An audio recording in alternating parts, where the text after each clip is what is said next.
السلام عليكم ورحمة الله وبركاته. اللهم صل وسلم وبارك عليك يا رسول الله.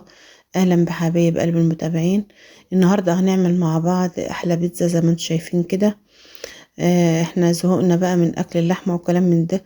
فأنا عيالي بيحبوا الحاجات اللي هي النواشف ديت، فطلبوا مني إن أنا أعمل بيتزا، وخصوصا عدي الصغير ابن بنتي قال لي أنا عايز.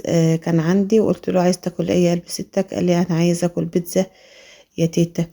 فعملت له ايه البيتزا بقى يفطر معانا النهارده، احنا في الصيام في رمضان، بعد ما عدينا اسبوع كده حلو من رمضان زي ما انتم شايفين كده. بسم الله ما شاء الله، حاجه طريه، حاجه هتعجبكم ان شاء الله. شوفوا، حاجه طريه كده بتدوب في البق، وطعمها كان جميل جدا، تحفه زي ما انتم شايفين. دايبه معانا دوب كده. انا كنت بقى ايه معصجه اللحمه ديت كلها، يدول 3 كيلو لحمه معصجاها علشان عندي عزومه بكره. فقلت بقى ايه، بدل ما اعصج لحمه البيتزا لوحدها ولحمه اللي هعمل بها المكرونه والرقاق لوحدها، فقلت ايه عصقتهم على بعض، وخدت ايه مليت طبق عملت منه الايه اللحمه بتاعه البيتزا، وسبت الباقي عملت منه المكرونه البشاميل والرقاق. امسك بقى ايه معايا بقى كيلو كده من البصل على 3 كيلو لحمه دولت، همسكهم اقطعهم خرات صغيره كده زي ما انتم شايفين. هقطع بقى البصل على اللحمه. اما اخلص الكميه كلها هعلق بقى ايه على اللحمه بتاعتنا ديت لما تتعصق زي ما انتوا شايفين كده. بقى ايه احط لها بقى التوابل بتاعتها، كل التوابل اللي ايه اللي اللحمه بتحبها، اللي هي زي الحبهان والورق اللورا وال الفلفل الاسمر، جوزة الطيبة. انا جبت بقى ايه يوم العزومة دي بقى، جبت بقى جوزة الطيبة مع الحبهان مع الورق القرفة والحاجات ديت اهي. ضربتها في الخلاط ونعمتها خالص عشان تبقى ايه سهلة معايا، وفي نفس الوقت تبقى ايه زي البودرة كده. خليتها نعمتها خالص تبقى جاهزة احط منها على الاكل كله، على الرز وعلى اي حاجة عندك، لحمة كفتة اي حاجة. بدل ما اقعد ايه اعمل بالمبشرة وكده اللي هو جوز الطيبة والكلام دوت والحبهان، وافتح الحبهان عشان احطه في الشوربة. لا، انا مسكته كله بقى في المصحنة في الكبة كده، قمت ايه ضربه كله مع بعضه من عماه.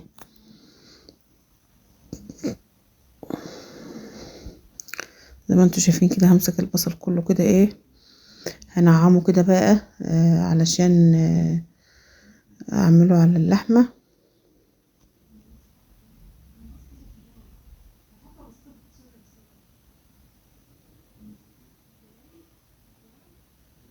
هخلص الكمية بتاعتنا وارجع لكم. كده انا خلصت كمية البصل كلها. احط بقى ايه البهارات بتاعتي، احط الفلفل الاسمر، واحط العصيان اللي هي القرفة كده بتاعت اللحمة، واحط بهارات من بتاعت اللحمة، واحط ايه بقى ورق لورا برضو، وايه وعلق على اللحمة بتاعتنا ديت ايه تستوى بقى. اقلبها كويس في البصل كده، بقت جاهزة معانا هي.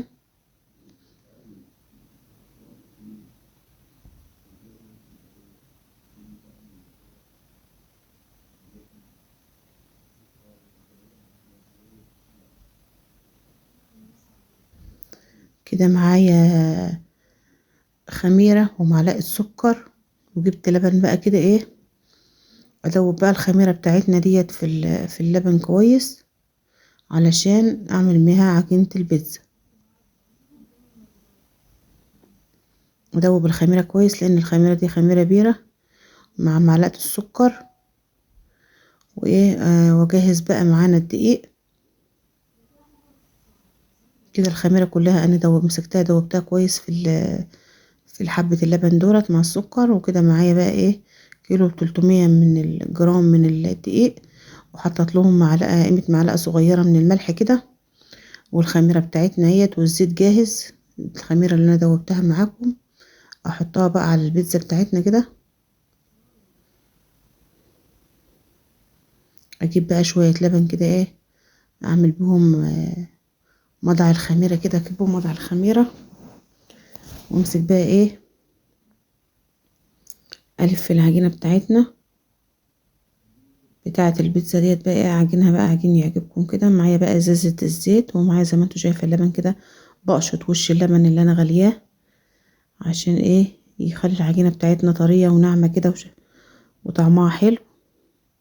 وزي ما انا عملتها معاكم قبل كده، كنت ساعات بضيف لها بيض واضيف لها اللي انت يخطر على بالك كله فيه غذاء لاولادك. ومثلا اولادك بيعذبوكي ما بيرضوش ياكلوه، تحطيه في الايه، في الحاجه اللي هما بيحبوه. انا كنت بقى بحط بيض، بس انا ما حطيتش بقى المره دي وكده،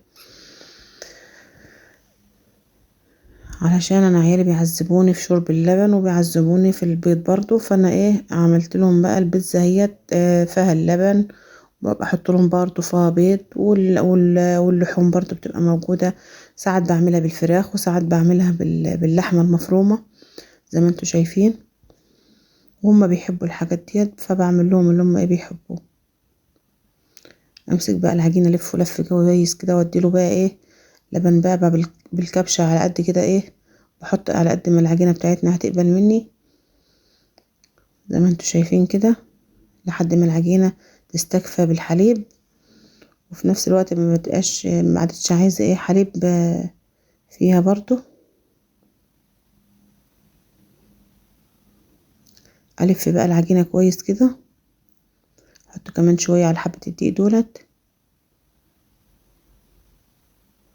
والف العجينه كويس معانا. هي الخميره الوقت فيها وكل المكونات بتاعتها في قلب العجينه. امسكها بقى الفها جامد كده ولتها لت يعجبكم. احط لها برضو بق صغير كده من اللبن، الحته اللي بلاقي فيها دقيق بحط لها عشان العجينه تطلع معايا من اول مره مظبوطه، ما تحتاجش ان انا احط لها ميه تاني او لبن. خلاص هي كده بس. هحط لها بس اما الف العجينه شويه، احط لها شويه زيت وخلاص، وعلى كده قلتها بقى لت كده هيعجبكم كده كويس. اهم حاجه العجينه بتاعتك ترتاح وتلتيها تمام وتبقى كويسه.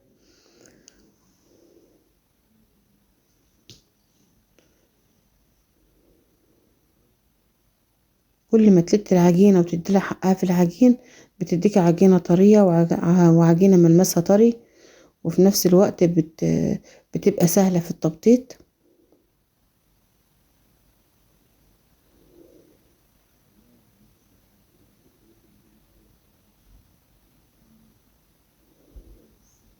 زي ما انتوا شايفين بقى العجينه بقى ايه، ابتدت تتلمت كلها من الدقيق بتاعنا كلها بقى هيات، وبلتها لت يعجبكم. احط لها بقى شويه من الزيت كده، قيمه فنجان صغير كده، وايه هو قلت بقى واشرب الزيت ده كله في العجينه.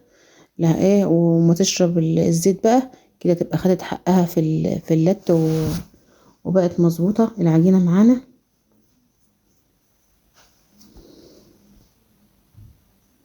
اشرب الزيت كويس في قلب العجينه زي ما انتوا شايفين، لحد ما تشرب الزيت كله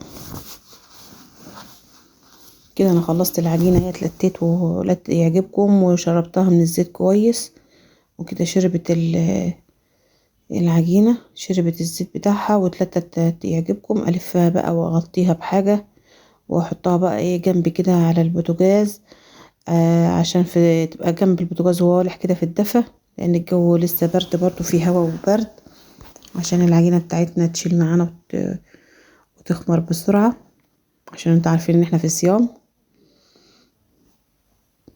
كده العجينه بتاعتنا شالت معانا هي وخمرت، وانا جهزت كل حاجه بتاعتنا، قطعت الخضار بتاعنا كله هوريهولكوا دلوقتي. والبيتزا بقى امسكها اقطعها 2، وفي دهنة الصينيه شو حطت فيها شويه زيت عشان العجينه بتاعتنا ما تلزقش. وزي ما انتم شايفين قسمت العجينه نصين.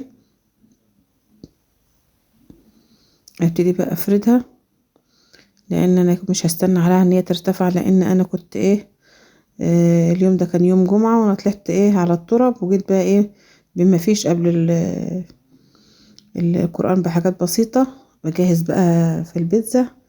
بقيت ايه اجري بقى اعمل بسرعة علشان ايه نلحق ايه على الاذان الفطار نفطر.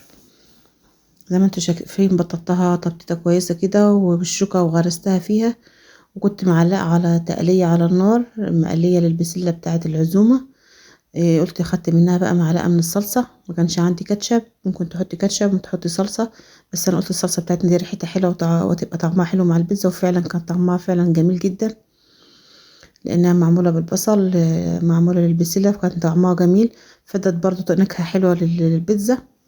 مسكت الصينيه دي دهنتها، وبدهن الوقت برضو في الصينيه التانية. امسك بقى الاتنين كده اظبطهم، واحط واحده تحت في الفرن من تحت، واحده فوق على الشبكه من فوق، وهنقعد نفطر، والتانية ولا على الفرن على ما نفطر. هنفطر بواحده، والتانية عندها للعيال اللي بيستحر منها، واللي كده عيال بيحبوا ياكلوها كده، هي بدل ما ياكلوا سندوتشات ولا كده اتسحروا بيها.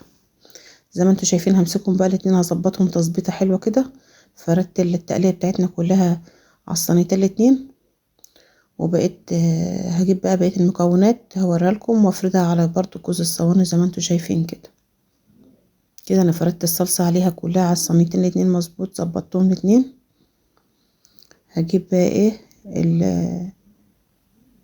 بقى الفلفل بتاعنا الالوان، والاصفر والاخضر، وطماطمنا والزيتون، وكل حاجه مجهزاها زي ما انتوا شايفين كده. الطماطم متقطعه، والزيتون مقطعه شرايح، والفلفل الاخضر والفلفل الاصفر. ده كل المكونات اللي كانت عندي جاهزه متوفره في البيت، عملتها مسكتها قطعتها وجهزتها على من العجينه بتاعتنا خمر. كنت انا عملت كل التشكيله اللي انتوا شايفينها ديت. قطعت الطماطم شرايح صغيره، والفلفل والزيتون، وزي ما انتوا شايفين كده. همسكها بقى كلها افردها على الصينيه دي، زي احط هنا زي ما احط هنا على جوز الصواني عشان يبقوا جاهزين مع بعض. ارش رشه فلفل هنا ورشه فلفل هنا، ورشه طماطم هنا وطماطم هنا. ظبطت جوز الصواني زي بعض واحطهم في الفرن مع بعض. مسكت بقى الفلفل هنا وهنا، ظبطته زي بعضه عشان الجوز الصواني يبقوا زي بعض الاتنين. برضه احط الفلفل الاخضر، ارشه برضه النص هنا ونص في الصينيه التانية.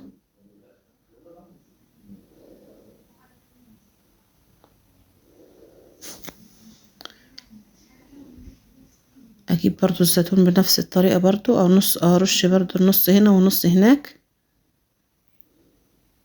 انا كنت فردة البيتزا مالية بس صينية، فكان منها هي مرتفعتش كويس. لما التاني هرجع بقى اتك عليها كده وافردها في الصينية بالمقادير اللي هي عليها ديت، بتفرد معانا على طول. هي دلوقتي بقى العجينة ارتفعت، بتفرد معايا على طول. وتملى الصينية كده زي ما انتوا شايفين كده، حتى تبقى الكلفة بتاعتنا مسكت في البيتزا كويس. والبيتزا بتاعتنا مات الصينية، ابتدي بقى اللحمة بتاعتنا هي سخنة نار لسه على النار. احطها بقى جبت طبق كده ومليته، وسبت بقية اللحمة اللي هعمل بقى بقية الشغل التاني. وجبت بقى على قد اللي هفرطه في الصواني البيتزا دي. والفرن بقى مولعة جنب مني، درجة الحرارة وسط. واحط بقى الجوز الصواني يستووا، وقرب نص تسوية كده اسحبهم لبره، واحط عليهم الجبنة الموزاريلا، وارجع اكمله على ما الجبنة الموزاريلا بتاعتهم تسيح على وش البيتزا بتاعتنا. زي ما انتوا شايفين بقى حاجة كده بسم الله ما شاء الله. كانت حاجة طرية جميلة جدا، وعيالي كلوا وانبسطوا. عن ما بكون بعمل رز وطبيخ وحاجات من ديت او اكلات من التانية ديت، عيالي بيحبوا الكلام ده سواء صيام او فطار، مالهمش دعوة. كده بقى انا حطيت الجوز الصواني في الفرن وطلعتهم نص تسوية زي ما انتوا شايفين. وكده بجيب الجبنة الموزاريلا بقى فككتها من الفريزر وحطها على وش البيتزا زي ما انتوا شايفين، وهزقها بقى في الفرن تكمل سواها. وكده الاكل بتاعنا خلص زي ما انتوا شايفين. عاملين سلطة وعصير تمر، عيالي بيحبوا العصير التمر زي ما انتوا شايفين كده. ونقطع البيتزا معاكم وحاجة كده بسم الله بسم الله ما شاء الله، طرية بتدوب في البق. وما تنسوش يا حبايب قلبي تدوسوا لايك. وانا بتأخر عليكم معلش في الفيديوهات بتاعتي، لان انا كنت تعبانة واخدة دور جامد جدا، والله كنت متبهدلة جامد جدا. كانت الكحة مبهدلاني وما كنتش بعرف اسجل. الفيديوهات موجودة كتير ومش، والمشكلة ان انا مش بعرف اسجل عشان الصوت وكده، لان كان عندي كحة وكانت تعبانة مبهدلاني شوفوا بسم الله ما شاء الله تبارك الله، حاجة كده دايبة في البق. وبحب العجينة ما بتبقاش